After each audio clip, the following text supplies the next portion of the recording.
Okay, so again, staring into the self-care mirror, exercising the difference between thriving versus surviving.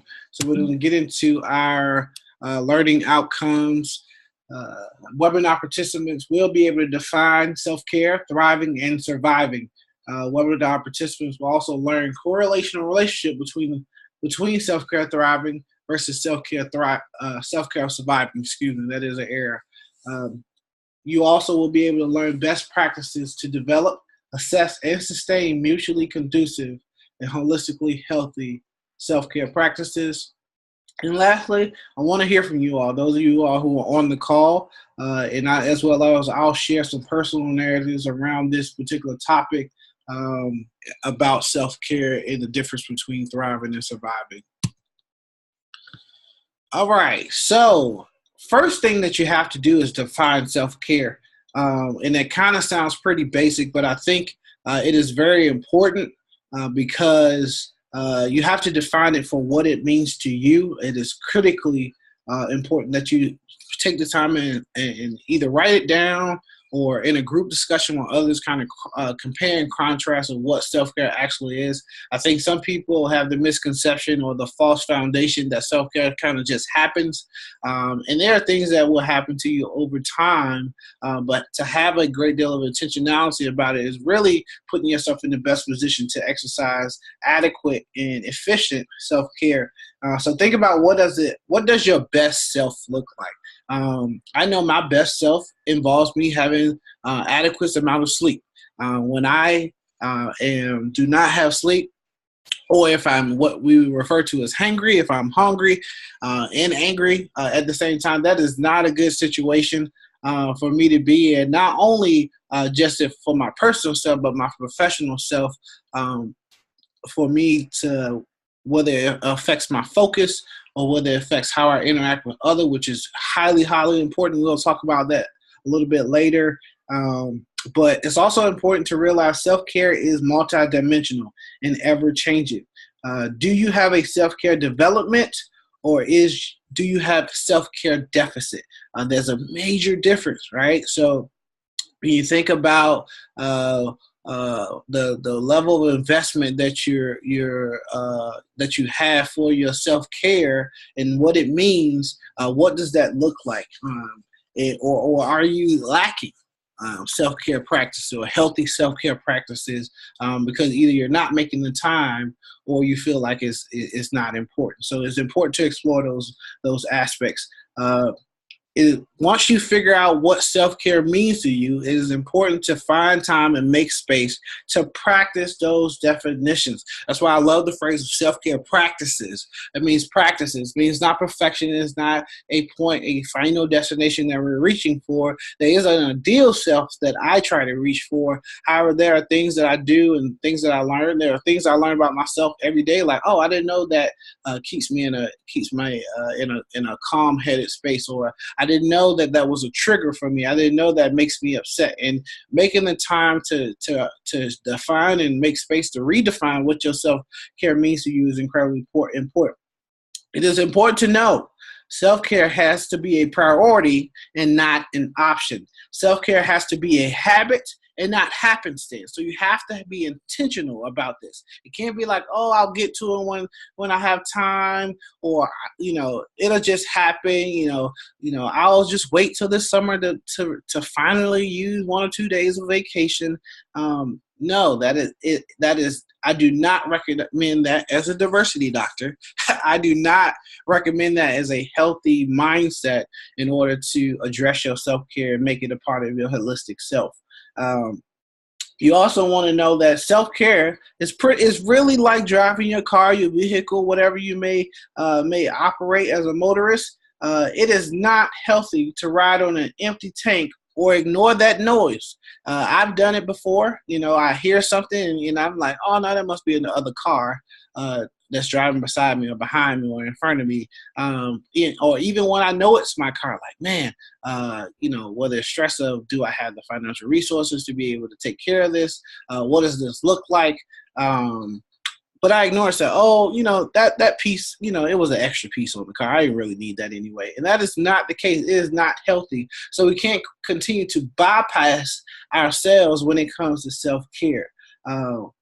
You cannot continue to push things off for later. Self-care does not need to be later. It needs to be now.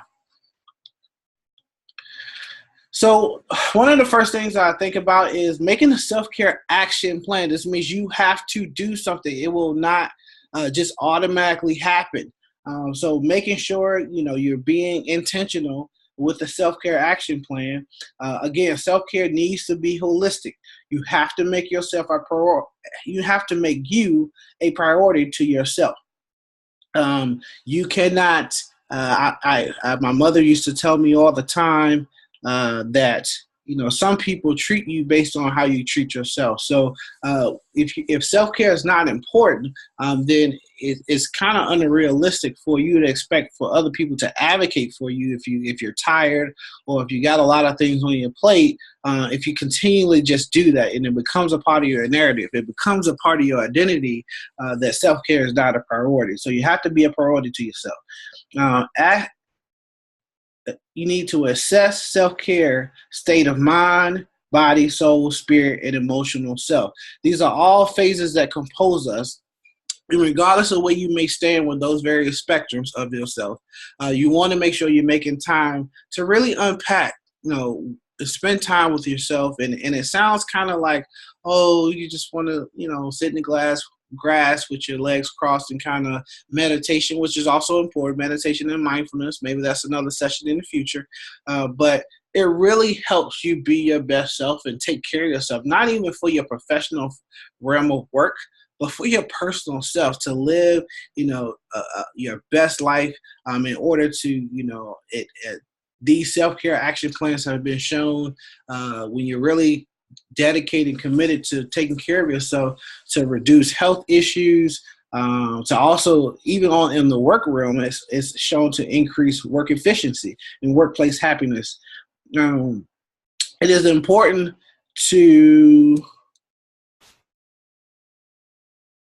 let's go to the next slide. I'm sorry.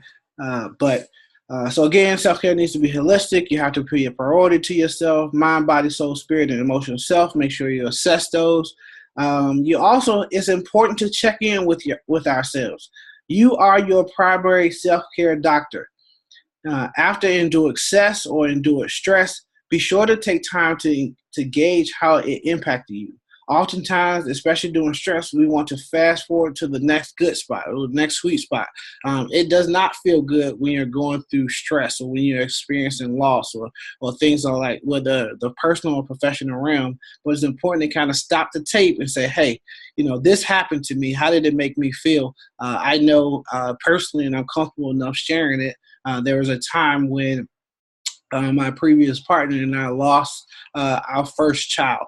And it happened while I was working at my previous institution and wasn't expected, but I really had to take time to embrace my vulnerability of going through the experience, not only for myself, but as a partner, and really accessing my support network that I had in place there, and beyond that particular environment. But I had to say, this is a need. I had to prioritize that. I couldn't say, oh, I got this meeting, I got this, and I got this, because what it does is pushes that priority to self even further down till it was almost out of sight. And that is emotionally, physically, and holistically damaging and dangerous to your health. You have to make sure you self-identify healthy and unhealthy influences. Those could be triggers. I do a lot, especially in the diversity work, of reading context or having conversation with colleagues and family members about the different aspects of diversity work. And when I get triggered, I stop the table and ask myself, why am I triggered by this? How is this emotionally impacting me? What am I going to do about it? And it seems emotionally draining, but when I don't do that, I'm subconsciously doing it anyway. So it's better to go ahead and take a time out to address that fully, or at least make a spot for you to start that process. But identify unhealthy and healthy aspects. What does self-care look like for you personally, professionally? Is there a difference, or is it the same? Do you feel like you even have the space to operate two different realms of self-care for a personal and professional self? Do you have habits that are negatively contributing to your self-care? That could be consistent procrastination with project or task completion, wasting time during the workday, from typical 8 to 5 for those who us work 8 to 5 days, and then having to do that work after hours. I know one of my, I say, premature professional aspects I had to grow out of was I called myself at one point a perfect procrastinator. I knew how to wait till the last minute and knock out something, get it done. And I realized I got that habit, and it carried over into my professional career from my high school and collegiate days of waiting the last minute to do book reports or studying right outside the classroom right before I'm about to walk in for a test. And it didn't do well. It did not support that habit, that bad habit, because if I was able to obtain an A or if I was celebrated by my professor or friends, like, wow, like, I spent 2 weeks on this term paper, and you did it in 24 hours, and you got a higher grade than I did. I didn't process that, oh, you need to stop, and I needed to rethink how what kind of habits I was doing was building for life. But I really took it as, okay, I was able to, kind of wipe my head off, like, I escaped that bullet.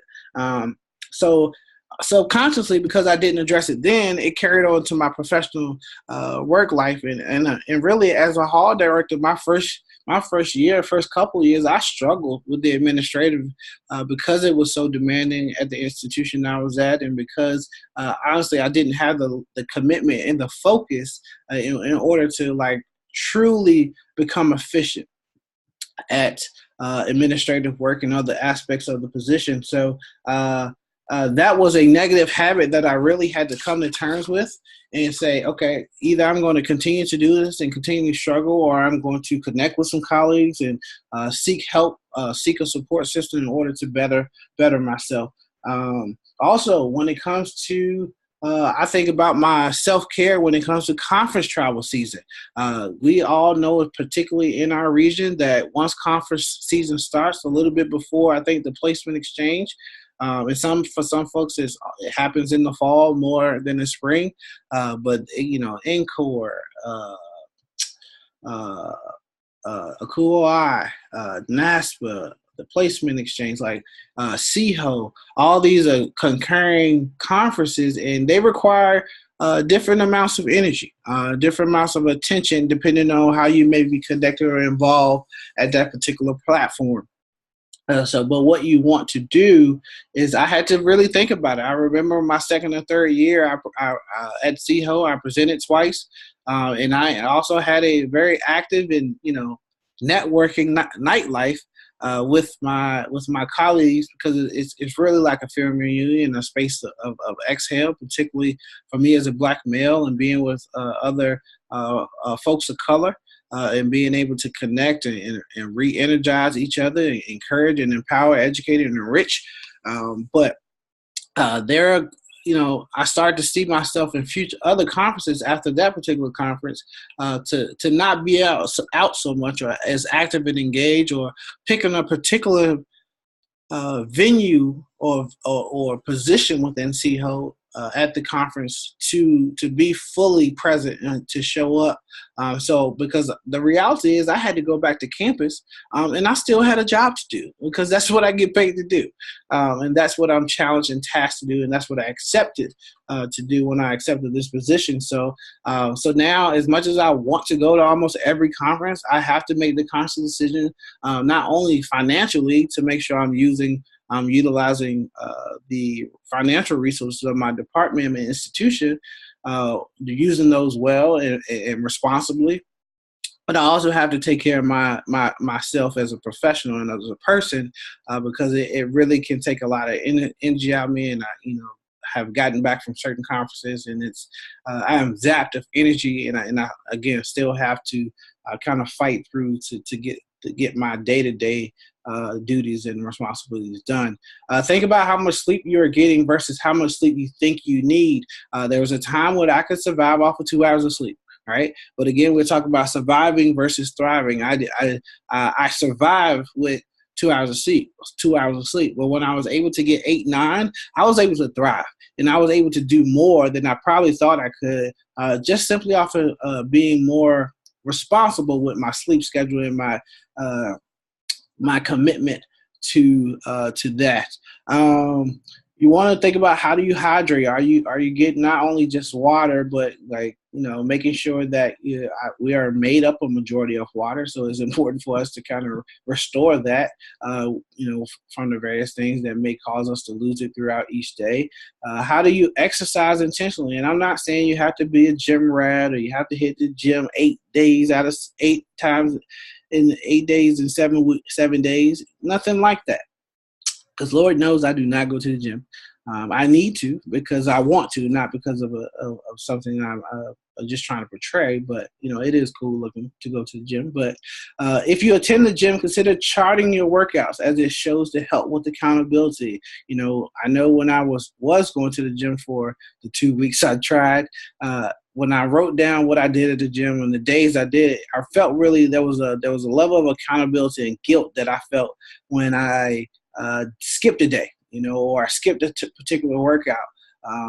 So when I was, trying to get that extra cheeseburger or that extra chicken leg, I was like, man, I don't really need it because I skipped the day, gym. I skipped leg day at the gym. So I can't eat a chicken leg and if I skip leg days, but no, I'm kidding. So, but it's something to think about when it comes to how you hold your accountable. And that just works for me. You got to really figure out what works for you. If you're able to commit, if you're unable to commit to a regular routine, consider parking your car from the main entrance of where your office is. If you're able to walk, instead of walking 10 steps and being in your office, I park on the other side of campus.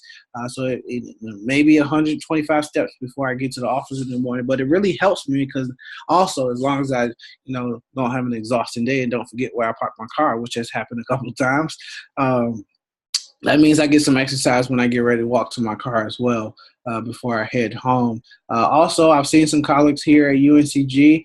There's a group that walks together during lunch, to have like a power hour lunch walk around campus.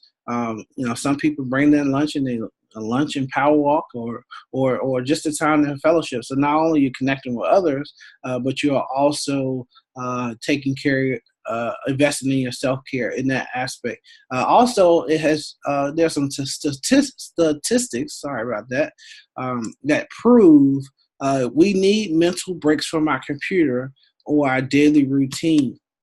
It is very beneficial when you do things like that. So make sure you designate part of your workday to stand working. I know one of my colleagues has a desk that they can raise it up.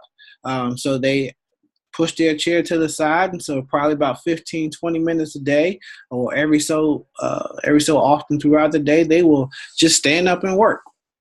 And it's completely admirable. But again, these are suggestions. These are not mandates or anything. Please make sure you know what your body's ability is or what is best for yourself. Also, strategic scheduling of meetings. I know at one point when I first arrived here, I got into the habit of just asking everybody to come to my office. And then I really looked and like, wow, I stay in my office all day. So now, like at least, if not every other meeting or certain days, I ask folks that want to meet with me or I need to meet with, hey, let me meet in your office. That way I can get out of my office. I can come to you or meet in a mutual meeting ground when I'm trying to conduct some business on campus. Also, you need to know that you have a wall. Know that you have a wall and where your wall is before you hit that wall. Another personal narrative and why this is so important. There was a time while I was at the University of Florida, I became very sick, very ill. Doctors did not know what was going on. It was just a pretty rough patch regarding illness. Nothing I had seen before. It was determined it wasn't anything hereditary. or anything of that nature. Nothing to do with something I ate. But I was in the hospital for about a week, and could not absolutely eat anything. It was just it was pretty rough. But thanks be God, got through it. And was able to get things restored. And one of the things I remember the doctor coming in saying was, he's like, "Hey, we're really trying to research every possibility of what you may be going through." He said, "But sometimes it's just life sitting us down." And that could have been what I need. I may have pushed myself past and through my wall, and that I needed to. That was the absolutely probably the most. That's not only the scariest, but also the me pushing myself too much past my limit, and not adequately taking care of myself. You also can try some in-house self-care tactics. I know one of my staff members is an expert and does this very proficiently in self-care journaling. Because not only does it get thoughts out, but it also provides a track record.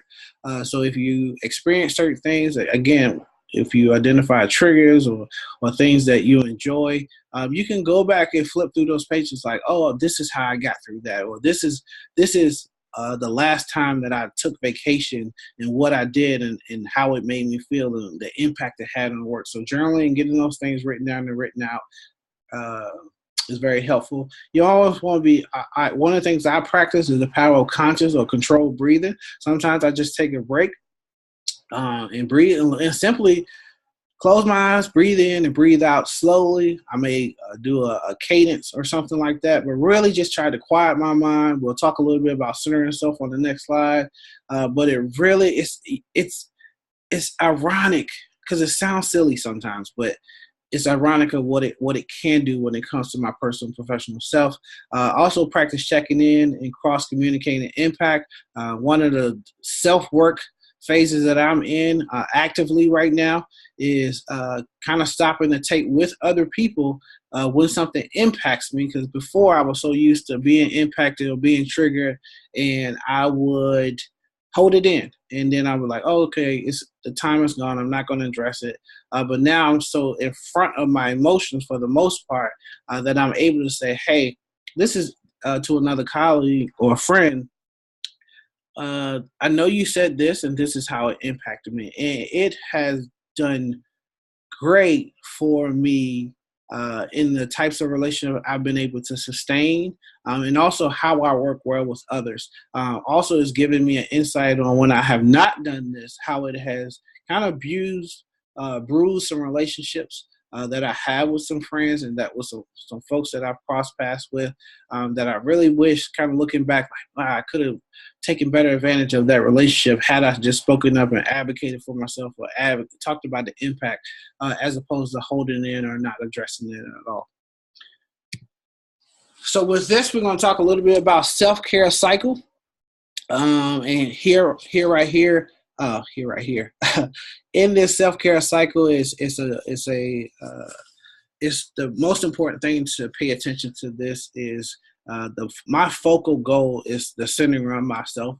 I do everything I can to project and protect my peace, my peace of mind, my peace of soul and spirit, because I really have seen how correlational it is to how I show up at work in a very healthy aspect. So I do everything, and these are just some of the 5 things that for me that I go through when it puts in the work to center in myself. So but you have to define what that looks like for you. So I have to choose my focus and my attitude. I know every day is a conscious effort on purpose. I choose my attitude. I choose to be positive. There are things that are going to happen that will challenge that will offset that. But I have I have the authority. I also feel like I want to make that conscious decision that I'm going to be positive. Regardless of what happens, and try to work through things. And it doesn't always work, but again, that's why this is called practice. And you try, and you learn from what either mistakes you made or successes you've had. You're conscious of self and others is very important. As I grow and develop myself and do the self work, it's also important for you to realize how you show up. How does that impact others that you work with, whether it's for one meeting or whether you're working on a team throughout your department. How does that show up? You cannot continuously frivolously say, well, I'm going to show up and people are just going to have to accept. That's not my work. That's not a part of my responsibility. And that, for me, again, through my personal lens, that could not be more farther from the truth, and kind of problematic regarding workplace harmony, and just we'll talk a little bit about how the organization has a shared responsibility to self-care. And we all want to make sure we contribute that into a most positive fashion. Building compassion and community, implementing harmony, because I do not believe in balance. I had a seasoned professional tell me one time that balance is absolutely false reality, particularly in our field. And I had trouble with it because I've heard it so long that you need to do workplace balance. But what I've come to understand is they could be more, they were right. They were exactly hit the nail on the head, and balance is unrealistic. You have to figure out how life to work can it coexist in harmony.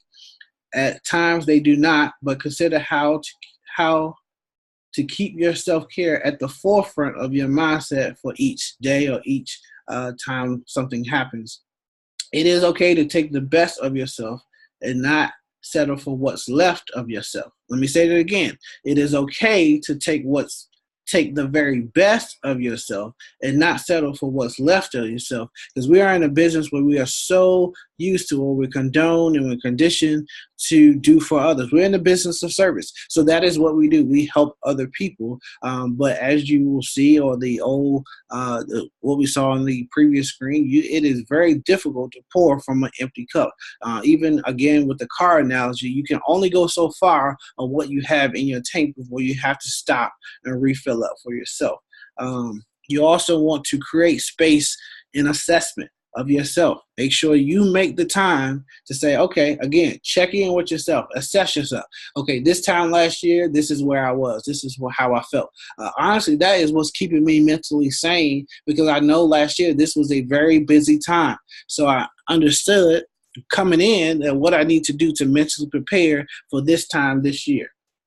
It is important to note that these are not stages and not a race to completion. The cycle encourages that this is a continuum of self-work.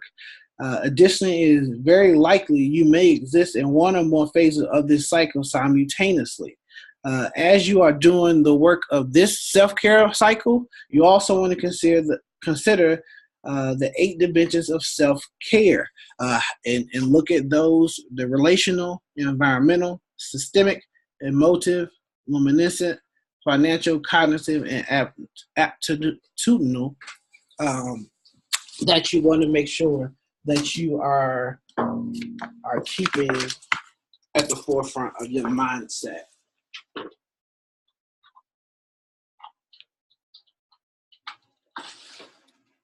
I'm going to.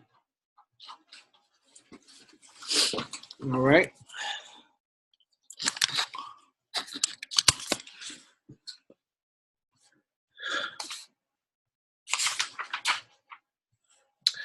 It's important to know, also think about that most folks invested most of their energy in the previous slide.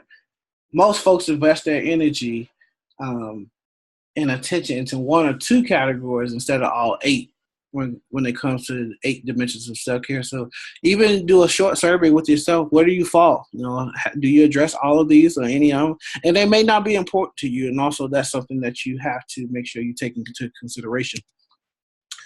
All right, here's what my focus is that I really wanted to talk about, because as you do this self-work for developing how self-care and how you show up at work, I think something that we don't talk about a lot is about self-care, a self-care plan for the organization, for your department, for the team, whether it's the resident assistants you supervise, the grad assistants that you supervise, full or part-time staff, or an entire department or division, or at the institutional level. At the organization, where does self-care fit? What role does it play in your organization. So I think it is highly important to integrate self-care as a work culture, for a university, department, or team core value. I think it has to be, this is what we do. If it is not, this I would be interested in knowing your assessment on how that impacts your staff members, that self-care is not a part of the work culture. Leadership, self-care has to be a leadership mindset, not leadership hindsight. Okay? Leadership mindset, not leadership hindsight. We cannot wait until something happens, or people are stressed out, or people are, or sometimes the stress that is in the room or between colleagues is simply because people are tired. People don't have patience, or people are exhausted, and it's probably not communicated between one another. But also, that means to me that self-care was not at the forefront. So we've gotten to this point because at some point we bypassed of that we need to stop and take care of ourselves. And, sometimes I've seen myself where I will just continue to push through, get, so I can get a report done, or make sure that, I got interviews this day, I got this day, and I got beatings from 9 to 4:30 on 4 out of the 5 days of the week. And I just keep pushing through. And what I started to understand about myself as a colleague, as an individual, but then as someone, as a whole, as a part of a whole, is as I was pushing through with exhaustion to get certain things done, I was pushing out my empathy. I was pushing out my patience. I was pushing out my professional grace that I would normally demonstrate to other people, in order for and to be understanding when certain things happen, and be less on the attack, or be less on the judgmental side. So again, leadership mindset, not leadership hindsight. We're going to go to talk about consider, as the organization, it's important that you consider how self-care is demonstrated or not in your organization. You have to take the time to identify influences. What is healthy? What is unhealthy? What are some triggers? What are the energies in your department, in your functional unit? Factors will either cancel out or contribute to workplace stress and workplace trauma. That's something I think we need to talk about more as well. Is there an expectation for people to just, things happen and to either get over it or to handle it individually, and rather just focus on it collectively, at least making that space about and seeing how people are experiencing and ultimately surviving workplace stress and trauma. Self-care leadership role model. It is imperative that this is being demonstrated. Are you sending or responding to emails between 8 p.m. and 8 a.m.? Again, 8 p.m. and 8 a.m. Most of us typically operate between 8 and 5 p.m., 8 o'clock a.m. to 5 o'clock p.m. I had to consciously stop because I had to figure out what message was I sending to my staff, that I had to consciously think about what message am I sending to my staff, that I'm sending them an email at 10 o'clock a.m. at 10 o'clock p.m. because I need something by them the next day at 10 o'clock a.m. That is problematic, folks. And I'm saying that for me as a supervisor, as a member of leadership team here, for me it is problematic, because what I am communicating to that professional is that whatever you work around the clock. That is what I have kind of felt that has said to my staff. And my staff may never say anything because of the positionality. My staff may never say anything because I may celebrate that, oh, I asked for something at 10 and you got it to me at 11:30. I tell my staff all the time, most of the time when they are sending me emails, before I even look at the body of the email, I am looking at the time they are sending it. Because, and things happen. Let's be realistic. There are things that happen. We got to send emails at certain times now, whether it's crisis, when we're on call, or whether things are happening. We just want to make sure we get it out. Make sure we get it out while it's fresh in our mind, when we have all the information in front of us. That is another conversation.